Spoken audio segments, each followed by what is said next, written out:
question is, could you please define quantitative easing and explain the process to us? Quantitative easing is really a fancy name for the Federal Reserve Banks printing up more money.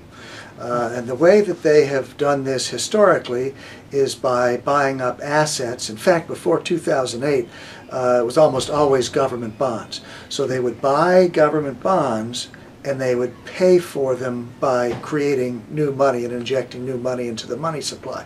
So quantitative easing is a fancy name for printing up new money, but what's changed since 2008 is the government now is, the Federal Reserve is now buying assets other than government bonds. And in the latest round of quantitative easing, this QE3, they're buying mortgage-backed securities. This is a big change from the way that the Fed has operated any time in the past. Okay.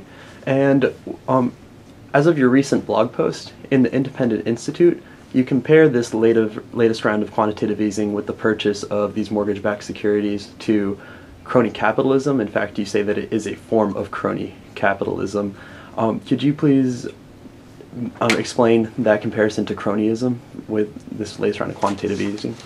I think it's easy to see the parallel between the Fed's quantitative easing and crony capitalism, to see that it's a case of crony capitalism. When you look at what the Fed did prior to 2008, whenever it bought securities, it focused on government securities, so it would buy U.S. government bonds. That's pretty neutral across the economy. But what it's been doing lately, and with QE3, it's going to exclusively be buying mortgage-backed securities. And so that's a pretty big change from its previous policy. Now, when you look at it related to crony capitalism, what it's doing, what the Fed is doing, is increasing the demand for those mortgage-backed securities. That's benefiting the financial firms that issued the securities, and also indirectly it's benefiting the real estate market. So it's targeting particular securities. Now, last year the Department of Defense signed a contract where they're going to buy a bunch of Chevy Volts. Now that's pretty easy to see that this is an example of crony capitalism, where the government wants to support General Motors. They've sort of pushed GM into the electric vehicles, and now GM is having trouble moving those cars. So by buying the Chevy Volts, the Department of Defense is increasing the demand for General Motors cars and providing a benefit directly to General Motors. The Fed is doing the same thing with QE3 for financial firms and for the real estate market. The Fed's buying those mortgage-backed securities is equivalent to the Department of Defense buying the Chevy Volts. It's increasing the demand for the product that the financial industry has created in the form of those mortgage-backed securities. So it's specifically targeting particular firms in a particular industry to benefit with its new round of quantitative easing. With this intended effect of boosting the real estate markets and the housing sector of the economy, what are the implications for Floridians who were hit so hardly with the housing bubble that occurred just a few years ago? I think the implications for Floridians for this QE3 are pretty limited in the sense that the effect really, it's going to benefit the real estate market to a degree because it supports those mortgage-backed securities. It's going to provide a big benefit to the financial firms that have issued the securities and that still own them, because by increasing the demand for mortgage-backed securities, that's going to raise the value, raise the market price of the mortgage-backed securities that financial firms still own. I think for Floridians, you look at people who are underwater in their mortgages and so forth, I think really the benefit is pretty limited to them. The benefit's going to the real estate market more generally and to the financial firms that have issued and that own the mortgage-backed securities. All right. The Fed has come out with a statement saying that they are planning to continue buying. In fact, it has said that the buying is open-ended of these mortgage-backed securities until unemployment drops below a certain threshold, and they said below 7.3% in a recent statement.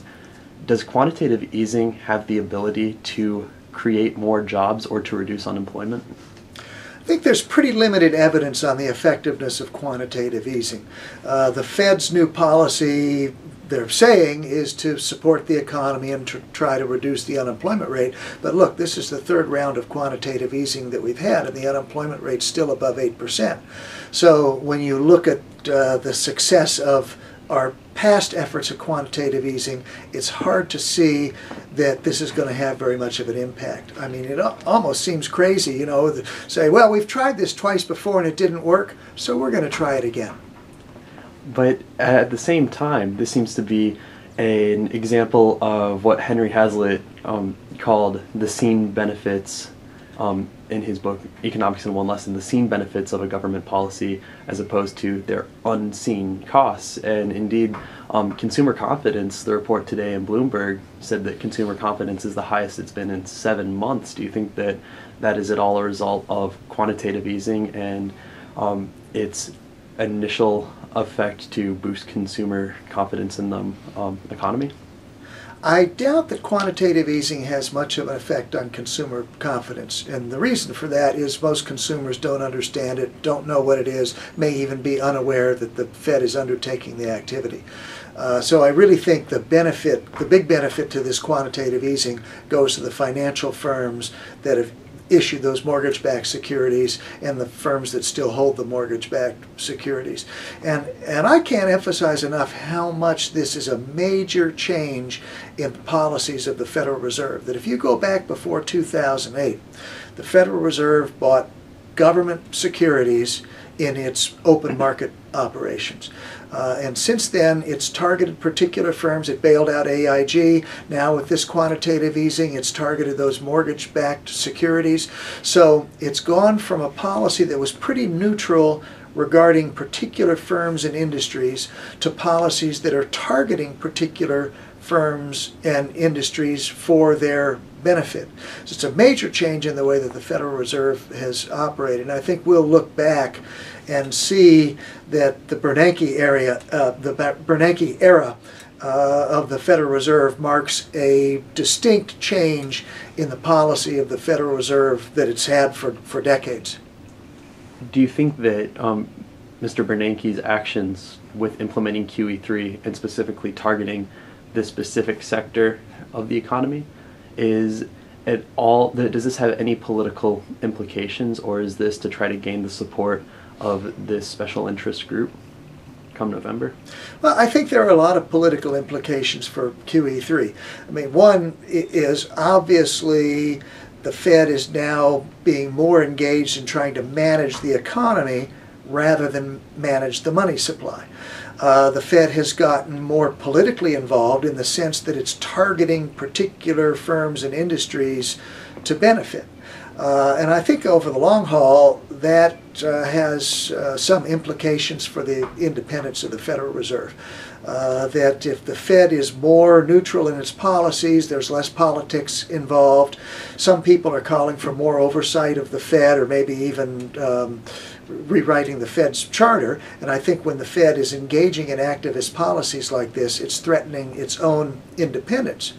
But at the same time, it looks like the actions of the Fed may be politically targeted. I mean, Romney has already said if he's elected, he's not going to reappoint Bernanke as chair. So if Bernanke wants to stay,